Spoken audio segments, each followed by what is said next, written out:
de Jaime Saavedra desde su punto de vista? Depende. Yo creo de que la ley es fruto de un factor muy importante que se dio. Primero que nosotros, como presidente de la Comisión de Educación, impulsé las reformas educativas de todo el sistema educativo. No solamente la ley universitaria, la ley de reforma magisterial, que la había iniciado el APRA, también hay que ser correcto, y que sacó la carrera pública magisterial, que no era justa a nuestro entender, y que la hicimos nosotros en el gobierno de Toledo, pero no pudo salir. La hizo el gobierno del APRA, pero era una ley injusta porque mantenía dos sistemas magisteriales totalmente distintos y desiguales. Nosotros igualamos un solo sistema de reforma magisterial. Esa fue la primera ley. Que se da la ley ahí está la ley de carrera magisterial, se da las escalas, se da todo, con todos los derechos. Que un poquito iba a atacar el tema de la docencia, de los profesores. La docencia. ¿Por qué? Porque había una ley del profesorado con 195.000 profesores que no se habían integrado a la ley de la carrera pública. Entonces no se podría mantener un sistema, un régimen magisterial con dos sistemas. Y unificamos un solo sistema. Inicialmente se calificó de injusto, pero yo creo que no. No fue lo totalmente, nada es todo tan justo como quisiéramos. Y salió esta ley que después entra el ministro Saavedra y comienza a ejecutarla. Correcto. Después sacamos la ley de universidades, hubiéramos sacado una sola ley de universidades e institutos. Pero dada su complejidad, sacamos primero la universidad porque era una universidad autorregulada, donde la autorregulación no había servido. Y después los institutos eran sobreregulados. Entonces, acá el tema es que todos estos trabajos lo hicimos en coordinación con el Ejecutivo. O sea, de nada valía que nosotros en el Congreso hiciéramos todo, manejáramos todas nuestras ideas y todo. Si queríamos hacer una reforma, tenía que haber consenso en el Ejecutivo y el Legislativo. Así fueran nuestros rivales, adversarios, teníamos que conversar con el Ejecutivo porque de nada te vale sacar una ley si el Ejecutivo no la va a ejecutar. Ok. Y hemos visto un montón de leyes que no se ejecutan, ni siquiera se reglamentan. Entonces este trabajo coordinado para nosotros fue fundamental. Y correcto. Por eso yo digo que actualmente, por ejemplo, teniendo esta mayoría de Fuerza Popular de 72 congresistas, es decir, Keiko Fujimori tiene la gran ventaja de sacar las reformas que requiere el Estado y ella liderarlas en coordinación con el Ejecutivo. Buen punto, o sea, ella tiene una responsabilidad tremenda ahora de gobierno del legislativo, pero gobierno al fin y al cabo. Así es, y sale a flote porque se preocupa por los grandes intereses nacionales. El Perú necesita 4 o 5 reformas importantes, ¿no? Con la mayoría que tiene la puede hacer en coordinación con el Ejecutivo para que el Ejecutivo también dé sus posiciones y nos pongamos de acuerdo. Fundamental esa reunión que ha planteado Pedro Pablo Kuczynski. Yo creo que sí es fundamental. Esa pelota está en cancha ahora de Keiko Fujimori y de Fuerza Popular. Fujimori, yo espero, pues, el presidente tiene esperanza en un Congreso.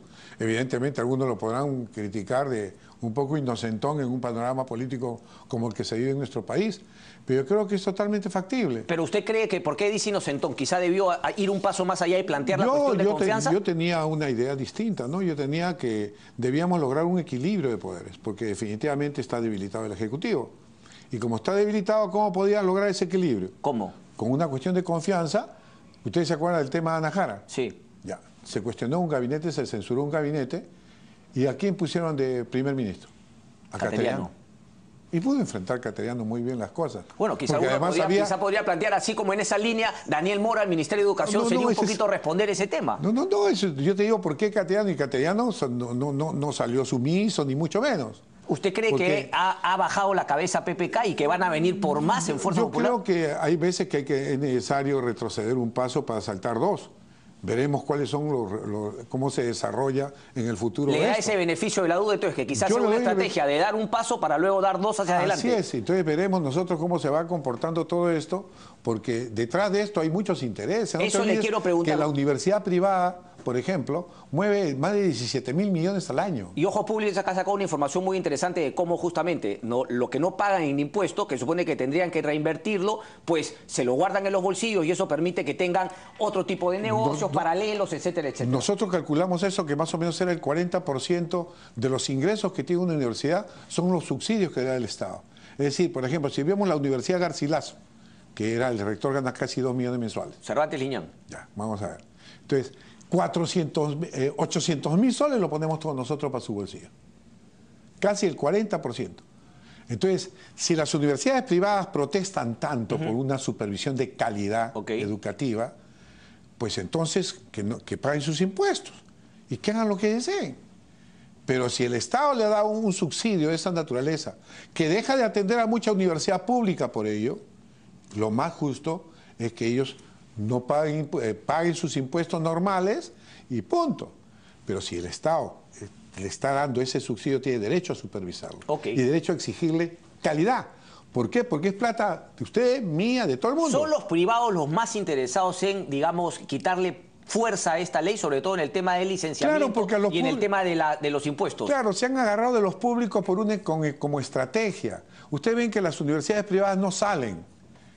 Aprovechan algunos problemas en universidad pública para a través de ella ellos protestar. Pero la universidad pública todavía no ha entrado al proceso de reforma en forma franca. La privada se refiere, perdón. Las públicas. Las públicas. Las privadas protestan porque no quieren el licenciamiento. Claro, porque el licenciamiento les cuesta a ellos. Finalmente San Marcos dice, bueno, dame plata para licenciarme. Pero espérate pues, porque las universidades públicas, ¿cuánto gastan de su presupuesto? ¿Cuánto han gastado hasta ahora? ¿Cuánto? 40%. O sea, no se gastan... No 60%. Y el promedio de los últimos 10 años de las universidades públicas son 50%, 52% o 57% que han gastado de su presupuesto. Quiere decir que les sobra cerca de la mitad de su presupuesto. ¿Por qué? Pero ese es el problema de toda entidad pública, que no tiene capacidad de gasto. Entonces, ¿qué reclaman para licenciamiento? Lo que no saben ni hacer presupuestos por objetivos. Entonces, en su presupuesto debían incluir, vamos a mejorar este laboratorio, vamos a mejorar la biblioteca. ¿Y por qué les sobra plata? ¿Y en el caso de los privados cuál es? ¿No quieren en el caso de los privados, mejorar, no quieren volverse? Porque tienen que sacar de ese bolsillo tan lleno, tienen que sacar plata. Pero yo pienso, por ejemplo, en la Universidad del Grupo Hochi, no UTEC. Ellos tienen dinero y ellos quieren calidad. ¿Por qué ellos estarían en contra? Por eso ha logrado su licenciamiento. Es una de las primeras que logró su licenciamiento. Siendo moderna, la última. Universidad de Lima, entiendo, la Pacífico también ha logrado su licenciamiento. Esa cosa que dice, solamente las privadas han logrado. Porque eran más o menos las mejores. No tenían tantos problemas. Tienen problemas. ¿Cuál era el problema fundamental? Profesores a tiempo completo. ¿Cuánto tiene profesores? La ley exige 25%. Es decir, por ejemplo, a las peruanas. Tiene 1000 profesores. 250 deben ser a tiempo completo. ¿Cuántos tiene ahora? 10. Tiene que poner 240 profesores adicionales a tiempo completo. Y eso es inversión. Y se debería quitar también esos subsidios, ese tema, tanta plata que finalmente ellos no pagan con el tema de la reinversión y lo utilizan para otras cosas. Lógico, porque ahora también la ley dice que máximo el Estado debe reconocer el 30% del monto total reinvertido. Antes te contaban todo. Pero ahora lo han planteado, que es el Tribunal Constitucional que van a... ¿Pero qué están planteando? Hay unas deudas también pasadas que no reconocen. ¿Cuál es el peligro del futuro? El peligro del futuro es que entren algunas personas complacientes y simplemente digan, pues, bueno, hacemos caso a la privada porque pobrecitas... ¿Complacientes a dónde, perdón? ¿Al Ministerio de Educación, al Ejecutivo o en el Congreso? En todos los ambientes, por eso hay que estar alerta. Porque sacamos una cuestión o una ley complaciente que dice ya no hay licenciamiento para las universidades, el licenciamiento no es temporal, sino el licenciamiento es definitivo. Le voy a contar un caso. Estaba visitando una universidad del interior del país y me llevaron con todo mi equipo a ver su sala de cómputo. 30 computadoras, bien bonitas, todo. Que estamos haciendo inversión, y una universidad privada. Perfecto. Pasaron 15 días y de repente me llaman unos alumnos de esa universidad. ¿Pueden venir otra vez, general? ¿Por qué le digo? Si ya hemos estado hace 2 semanas. Para que vea cómo se llevan las computadoras. Solamente la habían prestado para que una ustedes la finta vieran. ahí para qué. ¿Cómo no va a haber? Así somos, pues. Ok, me queda claro. Entonces, hay que estar atentos. por eso el licenciamiento es temporal y en todas partes del mundo lo es. El sistema tiene dos procedimientos. Primero, la exigencia de una calidad mínima que deben tener todas las universidades que existen en el país o que están por existir. Todas. No se puede estafar a nadie con una universidad que no tenga ese mínimo de calidad. Yo creo que en el licenciamiento están todos un poco de acuerdo, ¿no? Porque incluso las universidades buenas dicen, oye, yo estoy mejor que las que son en un garaje y qué sé yo, pero... CIPAN, por ejemplo, CIPAN está de acuerdo con... Pero vienen problemitas en otras cosas, alumnos de 70, profesores de 70 años menos, esas cosas se pueden ir mejorando. Por supuesto, ¿acaso eso afecta el avance? No, el tema es que da por ley de los funcionarios públicos peruanos, del Perú, que funciona hace muchos años, que máximo el funcionario, el juez, el fiscal, todo, 70 años. En Europa, 65 a 68 Pero en las años. universidades no se da así. en las universidades en Europa, 65 a Sí, 68. quizá para tiempo completo, pero siempre la Pero posibilidad acá ¿cuál es el problema? Y en toda Latinoamérica, 70 años. ¿Cuál es el problema? para los profesores de tiempo completo. Sí, ¿cuál es el problema? Ok, pues, pero para brindar... ¿Cuál es el problema del Perú? La ley no dice que todos los profesores, dice que el 10% puede ser profesor emérito, pues extraordinario. Dice la ley, y cada universidad lo debe seleccionar. El problema fundamental y que hay que dar solución, y yo presenté un proyecto de ley para modificar los 70 años, en diciembre del año pasado. Ok. ¿Cuál es el problema fundamental entonces? El problema fundamental es que se va con una pensión misérrima. Entonces se van con 840 soles, un profesor principal que está ganando 6.000 y 7.000 soles. O sea, usted dice que no siguen enseñando más allá de los 70 por un tema de querer, sino porque necesita para subsistir, porque no tienen una pensión Y hemos decente. hecho encuestas al respecto. Ok, interesante. Entonces, por ejemplo, en Alemania se va un profesor con $5.000 mensuales, pero se va con el 80%. Es decir, se va con 4.000. Lógico. Y si quiere enseñar más allá de eso, será porque le encanta. Le encanta. Ok. Pero la mayoría de profesores que hemos encontrado hasta de 95 años son profesores que muchas veces llegan al aula y se quedan dormidos. Correcto. Y no ha sido una propuesta nuestra, sino de la Federación de Es un buen Docentes. punto también. General, un par de preguntas. ¿Usted le cree al fujimorismo y al aprismo cuando dicen que esta censura, esta crítica, ¿no? Esta fiscalización al ministro de Educación no tiene nada que ver con la ley universitaria? No, sí tiene que ver. ¿Por qué? Porque este problema no es de ahora, ¿no? El tema de los panamericanos ha surgido después.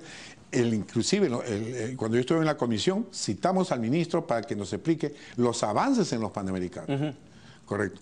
Pero el problema que de la ley universitaria está desde la concepción de la ley universitaria, donde se opuso el fujimorismo, los congresistas fujimoristas que eran dueños de universidades, el aprismo, etc. Entonces, ¿cree que ha hecho bien Pedro Pablo Kuczynski decir, bueno, yo no le voy a pedir a mi ministro que renuncie, ustedes vayan hasta la censura y que la población les tome la placa y que esté, como usted dice, alerta respecto de lo que se pueda venir en materia de educación y de reforma universitaria? Es una decisión que debe tomar y que la ha tomado, creo, bien el Digamos, usted hubiese preferido la cuestión de confianza, pero ante la renuncia y que se vaya a la censura, ¿usted cree que ha hecho bien en pedirle al Congreso? Yo creo que, bueno, si lo en un quieren momento de tanta confusión de esta crisis, de censuras, del tema de la cuestión de confianza, etcétera, se requería que el presidente saliera y tomara una decisión. Nosotros, quizás mi formación es esa. Usted hubiese preferido lo otro, pero toma una decisión, por lo menos pero ahora... la decisión una vez que se toma hay que respetarla. Ahora la pelota está en cancha de Y la pelota está en cancha, yo creo que ha sido breve, su exposición ha sido correcta, ha abierto un canal de esperanza sobre el Congreso y de diálogo con la oposición. Me tengo que ir, general, pero ¿y Alianza para el Progreso? Porque nadie le pone balas a ellos y ellos tienen un directo interés en que la ley universitaria se caiga, porque ahí sí la relación es directa. Dinero, universidad, financiamiento, política. Aunque parezca mentira, lo he escuchado a Richard Acuña y lo he escuchado a dos de los tres de los Acuña. ¿Lo ha sorprendido? Decir que apoyan la ley universitaria. Y a ellos sí les cree y a APRA y No, Fujimori yo no te puedo creer, yo no creo nada, sino que hasta que vea resultados de calidad. Correcto. Porque lo único... Usted ha visto la marcha. Las marchas son de estudiantes que piden calidad. Sí. Y es lo mínimo que puede dar el Estado a la juventud, a nuestro país, porque es lo único que va a beneficiar al país. Y usted dijo una frase fundamental, y con esta termino. En la legislatura anterior, ustedes tuvieron que trabajar de la mano con el Ejecutivo. ¿Usted también le cree 100% al presidente cuando ha reafirmado en su mensaje que él está comprometido con la ley universitaria, a pesar de que siendo candidato, pues no se mostraba 100% convencido como parece estarlo ahora? Yo le voy a contar un caso. Cuando yo estuve en la decisión de a quién apoyar, a mí me pidieron el apoyo a PPK. Yo le dije bien claro, si el presidente, si el candidato a la presidencia de PPK muestra su apoyo a las reformas educativas que se han emprendido, yo los voy a apoyar. Bueno, usted fue con el Partido Morado, así que entiendo... No, en la segunda vuelta. En la segunda vuelta. Okay. ¿Me entiende? Entonces, cuando el presidente salió en su última debates, apoyó la ley. Y el señor Vizcarra también.